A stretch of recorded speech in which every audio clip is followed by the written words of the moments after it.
Hi everybody, I wanted to make a short little tutorial to help out with the activity section of Module 3. This looks at digital literacy and citizenship. So for the activity, what you're asked to do is go through a number of the areas related to digital citizenship. So looking at internet safety, cyberbullying, communication relationships, privacy, digital footprints, copyright, fair use, effective web searching, lots of different strategies and topics related to digital citizenship and literacy. The activity that you're asked to do is to use one of the digital tools listed here. So Animoto, Google Presentation, Powtoon, Prezi, or some other tool of your choice to actually present on one of the topics you're interested in. So to make something, a 5-minute presentation that you could give to either your staff at a meeting, share with parents, that kind of stuff. So I wanted to show you guys what I learned in Powtoon so that if you want to use this, you could take it to the next level. So let me move over here to my Powtoon that I created, and I created about everything not being true on the internet. So I'm just going to play it for a really short second here.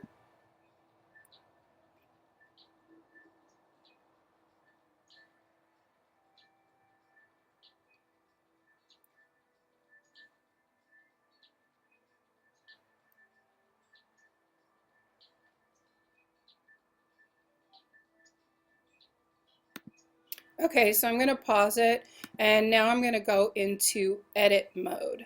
And the reason why I wanted to show you this is I found a couple of tricks. So while it's loading, I'm going to go ahead and pause this video. Okay, so my Powtoon is now loaded. So I want to just point out a couple things. Basically, it starts with a canvas. And I didn't find this out until a little bit later. If you look over here in this section, you can choose to either do a movie or you can do a slideshow. The slideshow version lets you put in pauses where it'll stop automatically and then someone can choose the timing. So that's the main difference. If you look, there's a number of quote-unquote pages, or you can think of them as slides, however it works for you. But here's the kind of the tricky part about Powtoons. Well, let me just jump over real quick to the different styles. If you look here, if you pay for Powtoons, you get some additional ones, but there's plenty of free ones to choose from. So I picked this particular style here. There's text effects, image holders, lots of different characters and different things. Don't forget to click on the More button so that you can see all of the options within that one section. Now I want to show you the timeline. This is the important part of Powtoons. And if you look at my slide, you'll see there's this character, there's a computer, there's a magnifying glass, there's text here, and there's text here. So I'm going to take the slider and I'm going to move it all the way down. So at the beginning of this particular slide, there's nothing there. When I click the play button,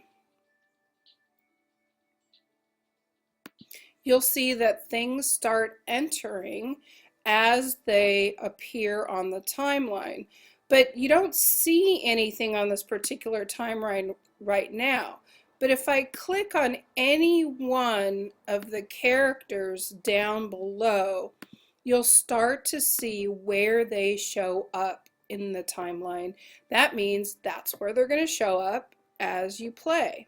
So the very first person or very first character that comes in is this guy. And if you see right here, he shows up at about a half a second. This arrow indicates how he comes in. So he's going to move in from the right. He's going to stay on my screen, if I click here again, all the way through until the end of the slide, and then if I click here, it shows that he moves left. Now let's look at the computer. So here's the computer. The computer doesn't come in until 2 seconds. And if I click on the indicator here, it says that it just pops in. So he doesn't slide in, excuse me, slide in from the right, slide in from the left. All it does is pop in. So with the letters, again, it comes in and I can click on the indicator and it fades away. Again, here are the letters, and if I click on the magnifying glass, it shows exactly when they come in, and everything stays till the end of the slide. When I click on any of the letters, I get an editing button up here, and I can change the effect. The effect is chosen based on how I decide to place it at the beginning. And I'm going to cancel that. So if you look over here under text effects, that was the letters that I chose. They come in appearing one at a time. If you do that, it comes in word by word, so you can practice and play around with it. But the most important part is, as you're building a slide, we tend to just drop characters on, but we need to pay attention to where they are when we drop them on the slide. So I'm going to play this quick so you can see as things are coming in.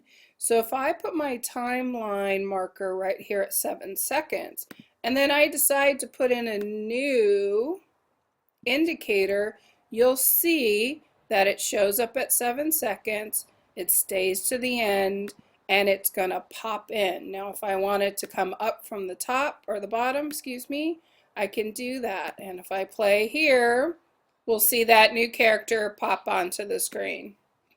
So that was kind of the key for me, was really understanding that where I place these on the timeline, and to figure out where I place them on the timeline, you got to click on these little indicators. So hopefully that'll help if you choose Powtoons. It's a really, really fun program, and I think you'll really enjoy it. Thanks.